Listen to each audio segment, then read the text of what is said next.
போதைப் பொருள் கடத்தலில் ஈடுபட்ட ஜாஃபர் சாதிக் மீது குற்றச்சாட்டு எழுந்ததுமே திமுக தலைவர் மு.க. ஸ்டாலின் அவரை கட்சியிலிருந்து நீக்கியதாக உதயநிதி ஸ்டாலின் கூறியதற்கு ஜாஃபர் சாதிக் வழக்கில் தொடர்புடையவர்கள் மீது தமிழ்நாட்டில் இதுவரை வழக்கு பதிவு செய்யப்படவில்லை எனவும் ஜாஃபர் சாதிக்குடன் தொடர்புடையவர்களை சபை நாகரிகம் கருதி இந்த பேரவையில் கூறவில்லை எனவும் அமைச்சர் நிர்மல்குமார் மறுபடி கொடுத்துள்ளார்.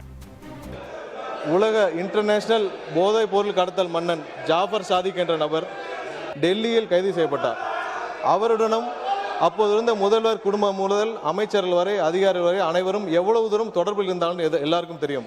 இதுவரை அந்த நபர் சம்பந்தப்பட்ட எந்த வழக்கும் தமிழ்நாட்டில் பதிவு செய்யவில்லை. அவரை காப்பாற்றும் முயற்சியாக நடந்தது.